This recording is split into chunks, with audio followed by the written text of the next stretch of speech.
참 기가 막힌 양쪽 속보입니다.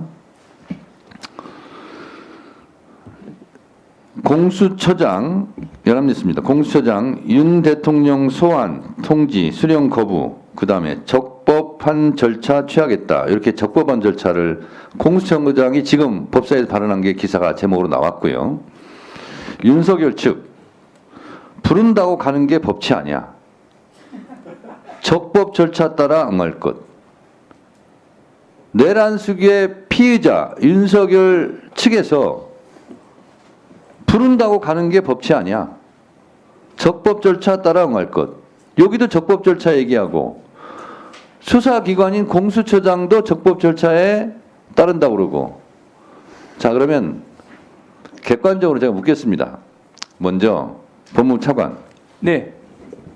누가 적법 절차를 지금 지키고 있는 거예요?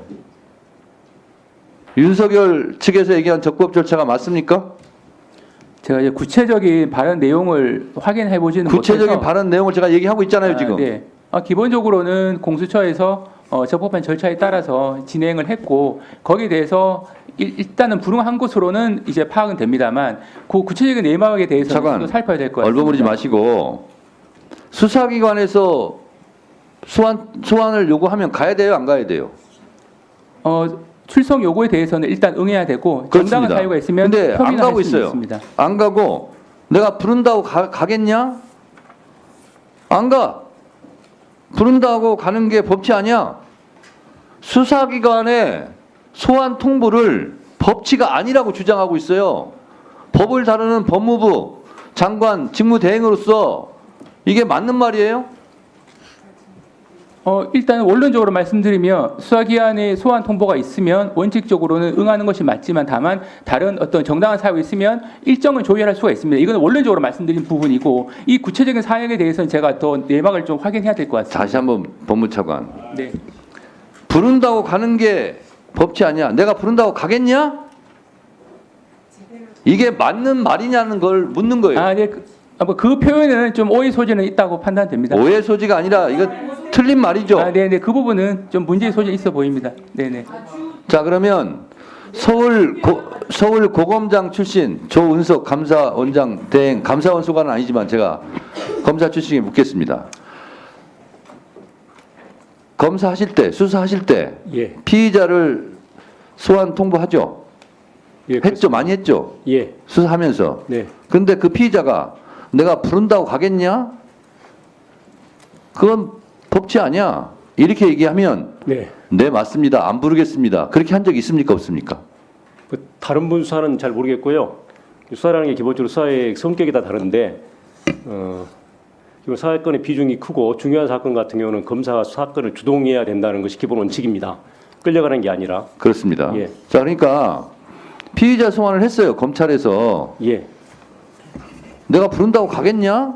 안 가. 그러면 네, 알겠습니다 하고 수사 안 합니까? 아니면 긴급 체포합니까? 그러니까 간단한 거예요. 검사가 피의자에 대해서 계속 부르는데 예. 조사받으러 오라고 부르는데 안 가요. 계속 버텨요. 네. 그럼 수사를 안 한 적 있습니까? 없습니까? 수사는 하지요. 하죠. 어떻게 했습니까? 근데 이제 형사소법이 이제 부여한 그 여러 가지 수단이 있습니다. 그에 따라 유효적절하게 수사의 효율성 따져서 타이밍을 놓치지 않고 필요한 조치를 취하는 것이 수사하는 사람의 기본 자세입니다. 조은석 전 검사님, 예. 이런 경우는 강제 구인 조치 하지 않습니까? 맞죠? 근데 좀 그 구체적인 상황을 말씀드리니까 좀 그런데 좀 이런 말씀 드리고 싶어요. 아니, 감사원 이 사안이 입장이 아니라 일반적인 경우.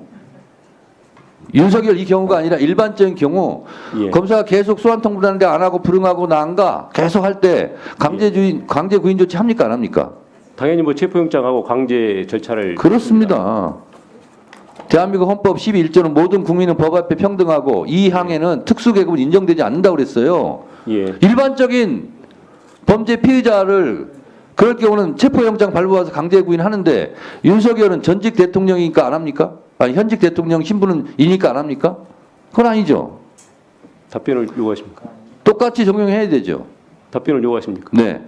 아마 저 공수처장이나 다른 수사에 지금 주재하시는 분들이 다 지금 그 공정성 시비 문제로 해서 말씀 안 하시고 계시지만은 실적으로는 다 필요한 조치를 취하고 있다고 봅니다. 적시에 하기 위해서.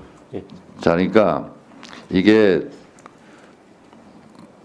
법원행정처장님 예. 그냥 윤석열이라고 생각하지 마시고 이렇게 피의자가 계속 소환에 불응해요. 안 나가 버텨요. 그래서 검사가 체포영장 청구를 하면 법원에서 발부해 줍니까? 안 해줍니까? 예, 조금 전에 다른 의원님 질의에도 제가 말씀드렸습니다마는 그런 경우에 이제 체포영장 발부가 이제 구체적으로 영장 판사가 과연 그것이 전체적인 경위나 맥락에 비추어서 정당한 사유가 있는지 없는지를 판단해서 발부 여부를 결정할 것이라고 봅니다. 그 우리가 국감 때도 많이 얘기했습니다만 검사가 청구한 영장 발부율이 그때 몇 프로였죠? 90%가 넘죠.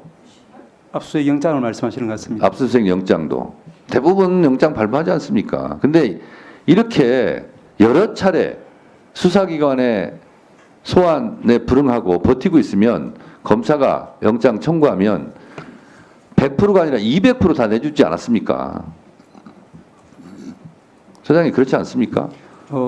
이제 불응한 사유라든지 횟수라든지 이런 부분도 다 참작해서 영장 판사가 원칙에 따라 잘 처리할 것이라고 믿습니다. 비상계엄도 분통 터지고 분노할 일이지만 이 윤석열의 태도 있지 않습니까? 뭐라고 또 얘기했는지 아세요? 윤석열 측에서 변호인단 같은데 내란죄 성립 안 된답니다. 그럼 뭐예요? 비상계엄이 뭐예요? 그러면 내란죄가 성립이 안 되면 이렇게 버티고 있고 반국민적 저항을 하고 있는데 그리고 소환에도 불응하고 있는데 뭘 이렇게 미적거리냐는 거예요. 긴급 체포영장 발부받아서 즉각 잡으러 가야지. 이러니까요. 윤석열도 밉지만 수사기관도 법원도 국민들한테 다 미움사는 거예요. 그런 상황을 아시기 바랍니다. 참 답답합니다.